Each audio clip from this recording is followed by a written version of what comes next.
Ladies and gentlemen, there are secrets only the chosen ones understand. Truths so powerful that revealing them can weaken your path, invite unnecessary battles, and even delay your destiny. Have you ever felt that certain things in life should remain between you and God alone? That some revelations, some struggles, and even some victories are not meant for the world to see? If so, then this message is for you. Today we uncover 5 things that, if you are truly chosen, you should never reveal to anyone. Not out of fear, but out of wisdom. Not out of secrecy, but out of spiritual strength. Because the moment you speak too soon, explain too much, or seek validation from the wrong people, you risk losing the very blessing that was meant to set you apart. Stay with me until the end, because what you're about to hear is not just advice. It's a spiritual shield, a divine strategy for those who walk a path that few understand, and if you are among them, you'll know exactly why these words matter. Let's begin. There is a profound strength in silence, one that is often misunderstood in a world obsessed with noise. Those who are truly chosen by God do not need to declare it. Their presence, their actions, and the quiet certainty in their eyes speak louder than any proclamation ever could. The moment a man feels the need to shout about his divine calling, he risks stepping into the dangerous territory of pride. Silence is not a weakness, but a discipline, a refinement of the soul that teaches one to discern when to speak and when to remain quiet. Many have lost their way simply because they spoke too soon, too loudly, or to the wrong ears. The sacred things of God are not meant to be thrown into the public square for amusement. They are meant to be treasured, guarded, and revealed only in the right time and to the right people. A wise man does not give away everything he knows, just as a warrior does not reveal all his strategies before the battle begins. The world will always demand explanations. It will ask for proof, for justification, for reasoning that fits within its narrow understanding. But those who belong to God are not bound by such demands. They move according to a higher will, one that does not always make sense to those who have not been called. This is why silence is often necessary. It preserves the purity of one's purpose, shielding it from the corruption of unnecessary debate and skepticism. There is a temptation in every soul to share, to explain, to be understood. But what is truly divine does not need to be understood by all. The great saints and prophets of history did not waste time convincing others of their calling. They simply walked the path given to them. They spoke only when necessary and let their lives bear witness to their truth. Silence also protects one from pride, for it keeps the sacred things from becoming personal trophies. The moment one begins to boast about divine favor, that favor may very well be taken away. A true servant of God does not seek recognition, but obedience. The approval of the world is fleeting, but the approval of God is eternal. And those who understand this do not waste their words, trying to convince the world of something that was never meant for them to understand. In the end, the power of silence is not in the absence of words, but in the mastery of them. It is knowing when to speak and when to let the truth reveal itself in time. The chosen ones are not loud, they are steady, they do not seek applause, yet their presence is unmistakable. They walk with a quiet confidence that does not need to be announced, because it is already known by the one who matters most. Faith is not a spectacle to be performed before others. It is a sacred bond between the soul and its creator. The moment faith is turned into something that must be proven, defended, or displayed, it loses the quiet strength that makes it real. Those who are truly chosen by God do not need to convince anyone of their calling, for faith is not dependent on external validation. There is a great danger in seeking acknowledgement from the world. The moment one begins to announce, "I am chosen," they invite scrutiny, skepticism, and even mockery. The world is not kind to those who walk a path different from its own. It will demand explanations, proof, and evidence that fit within its narrow understanding. But faith does not operate within the limits of human reasoning. It exists beyond logic, beyond what can be measured or explained. To try and force it into the world's framework is to diminish its power. History has shown that the greatest men and women of faith did not go about declaring their divine favor. They walked humbly, trusting that their actions and their obedience would speak for themselves. They did not waste time arguing with those who could not see what had been revealed to them. Instead, they remained steadfast, knowing that faith is not something to be proven, but something to be lived. When one speaks too much about their own faith, they risk turning it into a matter of pride. The need to be seen as righteous, as chosen, as special in the eyes of others can corrupt even the purest heart.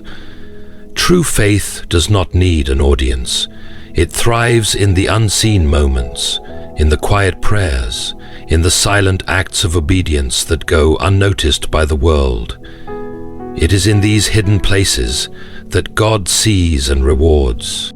Moreover, revealing one's faith too openly can also invite unnecessary opposition. There are those who will seek to challenge, to debate, to discredit what they do not understand. But faith is not a subject for argument. It is not meant to be placed before those who will trample it underfoot. A wise man does not cast his pearls before swine, nor does he offer what is sacred to those who will not value it. The chosen ones understand this and keep their faith where it belongs, in the quiet place between themselves and their Maker. The world will always seek to shake what it cannot control. It will attempt to weaken the resolve of those who walk by faith, demanding explanations that can never satisfy. But those who are truly chosen do not falter in the face of doubt. They do not shout their faith from the rooftops, nor do they waste time trying to prove what can only be known by the heart. Instead, they walk in quiet certainty, secure in the knowledge that their faith is seen by the only one who matters. There is a great temptation in the human heart to share the extraordinary, to reveal the mysteries one has been privileged to see. When a person experiences something divine, a revelation, a dream, a calling, there is an instinct to speak of it, to let others know of the favor that has been bestowed. But those who are truly chosen understand that not everything is meant to be spoken. Some truths are too sacred to be shared with the unprepared, and some revelations are not meant for public ears. When a person openly declares the insights or visions they have received, they invite not only admiration, but also opposition. The world is filled with those who do not understand the language of the divine, and when they hear such things, they twist them into something they were never meant to be. What was once a pure and holy truth can become distorted through the doubts, misunderstandings, and even mockery of others. A message that was meant to guide the faithful can be turned into a tool for destruction when it falls into the wrong hands. The prophets of old knew this well. They did not share every vision they received, nor did they always explain the full meaning of their words. Often they spoke in parables and symbols, not to hide the truth, but to protect it. Those who were ready would understand, while those who were not would simply walk away. Divine wisdom is not for public debate. It is for those who seek it with a sincere heart. There is also the danger of pride. When a person begins to reveal their spiritual experiences, there is always a risk of placing themselves at the center of the story rather than God. It is easy to fall into the trap of thinking that one is special, different, or superior because they have been given a glimpse into the divine. But true revelation humbles rather than exalts. It is not a badge of honor to be displayed, but a responsibility to be carried with reverence. Furthermore, not every revelation is meant to be shared immediately. Some truths require time to unfold, and speaking too soon can disrupt the very plan they were meant to fulfill. A seed that is pulled from the ground before it has taken root will never bear fruit. Similarly, a divine truth that is spoken before its time may never achieve the purpose for which it was given. Those who are chosen by God must learn the wisdom of silence. They must discern when to speak and when to hold back, knowing that some things are meant to remain between them and their Creator. The world does not need to hear every sacred whisper, nor is it ready to understand every divine mystery. The chosen ones do not seek attention or approval. They walk in quiet obedience, guarding the truths they have been given until the time is right for them to be revealed. Strength, when truly possessed, does not need to be declared. Those who are chosen by God walk with a power that does not demand recognition, nor does it seek to be understood by the world. There is wisdom in withholding the full extent of one's abilities, for revealing too much invites resistance, envy, and even danger. A warrior does not announce his every skill before the battle, just as a wise man does not reveal all his knowledge before it is needed. Strength is best kept quiet until the moment it must be used. In the world, people often measure power by what is visible, by the loudest voice, the strongest hand, or the most public display of influence. But divine strength is different. It operates in silence, often unseen, shaping events and people in ways that cannot be predicted. The greatest victories are not always won in the open. Many battles are decided long before they are fought, in the unseen preparation, in the quiet endurance, and in the steady faith that does not waver. When a person openly boasts of their strength, be it spiritual, intellectual, or even physical, they attract unnecessary challenges. There are those who, out of jealousy or fear, will seek to undermine or oppose them. The moment one declares, "I am strong," the world begins to test that claim, sometimes with hostility. Those who are truly powerful understand that their strength is not for display, but for purpose. They do not waste energy proving themselves to those who do not matter. Instead, they act when the time is right, and by then the world realizes the truth without needing to be told. There is also a danger in believing that strength must always be shown. Those who constantly feel the need to assert their power often do so out of insecurity rather than confidence. True strength is comfortable in silence. It does not need an audience, nor does it seek approval. It exists whether or not others acknowledge it. The oak tree does not need to tell the wind that it is strong. It simply stands unmoved while the storm rages around it.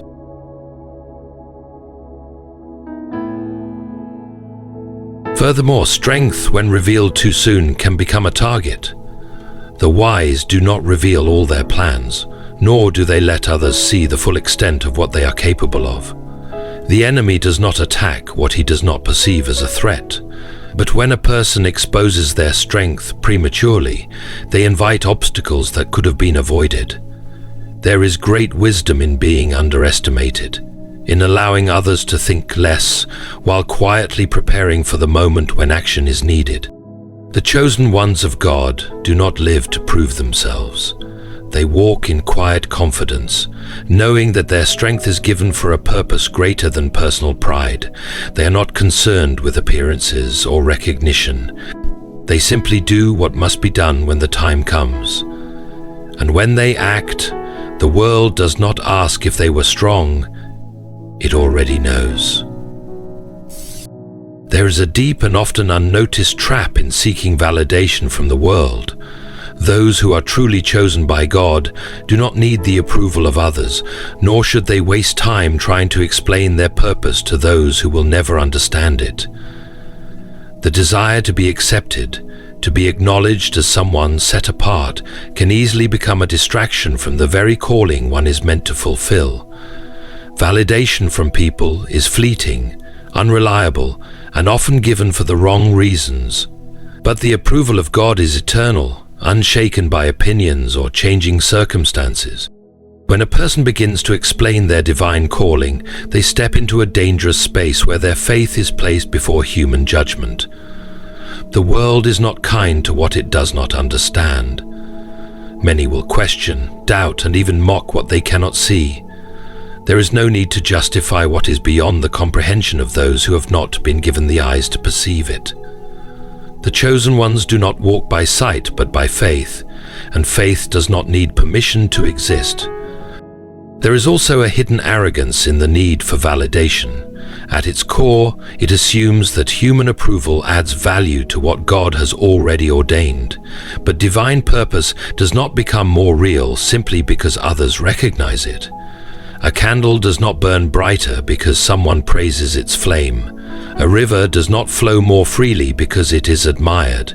It simply fulfills its purpose without need for acknowledgement. Many great men and women of faith walked their paths in solitude, often misunderstood, sometimes even despised. They did not pause to explain themselves, nor did they adjust their journey to fit the expectations of others. Their trust was not in people, but in the one who had called them. Their certainty did not come from applause, but from the quiet assurance that they were walking the path set before them.